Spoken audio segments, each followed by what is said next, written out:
लंका थाना अंतर्गत रश्मि नगर कॉलोनी स्थित एक अपार्टमेंट में भारतीय किसान संघ के महानगर कार्यालय पर निर्वाचन सर्वसम्मति से संपन्न, जिसमें महानगर अध्यक्ष के लिए प्रदीप मिश्रा, महामंत्री धर्मराज पटेल कोडोट निर्वाचित किया गया। निर्वाचन अधिकारी डॉक्टर रवि शंकर, प्रांत युवा प्रमुख काशी प्रांत ICAR भारत सरकार उपस्थित रहे। एक रिपोर्ट नेहा द्विवेदी के साथ।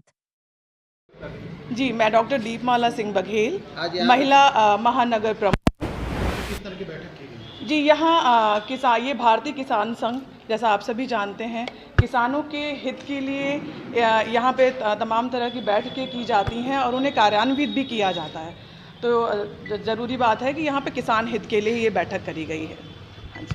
और क्या कहना चाहेंगी आज की बैठक के संदर्भ? जी, मैं ये कहना चाहूँगी, क्योंकि किसान, देखिए, किसान हमारे भगवान के बाद अगर किसी का नंबर आता है तो वो किसान का कहते हैं।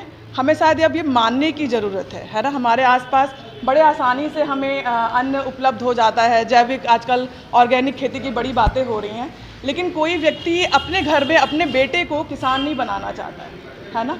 तो हमें लोगों को जागरूक करना है। स्पेशली मैं महिलाओं को जागरूक करना चाहती हूँ जो घर में बैठी हुई हैं। ठीक है, बाहर पुरुष किसानी कर रहे हैं, महिलाएं अगर नहीं कर पा रही हैं, नहीं उसमें सहयोग प्रदान कर पा रही हैं, तो हम महिलाएं घर में रह के क्या कर सकते हैं। जैसे कि जो हमारे घर में आप देखते हैं बहुत बड़ी मात्रा है किचन के वेस्टेज की, उसको हम कैसे प्रयोग में ला सकते हैं, उसको कैसे फिर से रिसाइकिल कर सकते हैं, कैसे आप किचन गार्डनिंग कर सकते हैं। और एक बहुत प्रमुख बात आजकल आपको सुनते होंगे, हर्बल टी, है ना। हमारे घर में जो भी भगवान की पूजा करी जाती है, हमेशा ही मारीगोल्ड, या जिसको आप गेंदे का फूल बोलते हैं, गुलाब का फूल बोलते हैं, तमाम तरह के ऐसे फूल हैं जिन्हें हम रिसाइकिल करके और हर्बल टी बना सकते हैं। तो मैं महिलाओं को इसमें ट्रेनिंग भी देने की कोशिश करूँगी एज अ महिला प्रमुख। महानगर अध्यक्ष भारतीय किसान संघ काशी प्रांत, आज हम लोग अपने द्वितीय निर्वाचन के लिए महानगर की जो स्थापना हुई है उसके द्वितीय निर्वाचन के लिए एकत्रित हुए हैं। और आप सभी मीडिया प्रभारी लोगों का मैं हृदय से धन्यवाद करता हूं कि आप लोगों का अभूतपूर्व सहयोग मिला और आगे भी मिलता रहेगा।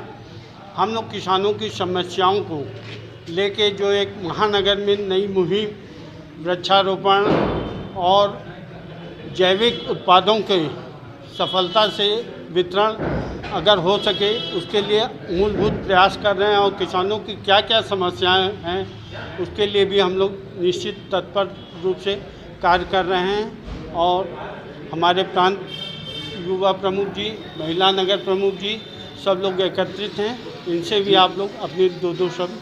अध्यक्ष जी, विगत एक दशक की घटनाओं पे देखा जाए तो कृषि प्रधान देश भारत का जो किसान है वो कहीं ना कहीं अपने अधिकारों के लिए संघर्ष में दिख रहा है। जी, क्या कारण है अध्यक्ष जी, बताएं। मैं आपकी बात से सहमत हूँ। उन्हीं समस्याओं को लेके हम लोग प्रशासन से अपनी जो किसानों की मूल समस्याओं उस पर विचार कर रहे हैं और अपने प्रस्तावों को उन तक पहुँचा रहे हैं। किसानों की एक आवाज़ को बुलंद कर रहे हैं जिससे कि किसान हमारे संतुष्ट हो सके और जो उनकी समस्याएं उनका निराकरण हो सके।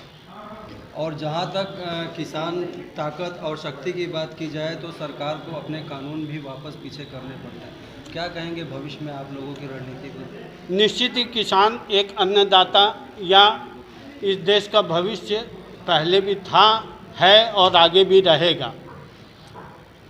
सरकार को क्या, पूरे विश्व को किसानों के आगे नतमस्तक होना ही पड़ेगा। और किसानों की एक समस्याएं जो हैं उनका निराकरण किए बिना कोई भी सरकार चल नहीं सकती। जैसे कि भारतीय किसान संघ का हमारा नारा है, कौन हमारे सुखदाता, धरती गंगा गौ माता। ये हम लोग का एक नारा है जिसको हम लोग चरितार्थ करने के लिए पुरजोर प्रयास कर रहे हैं।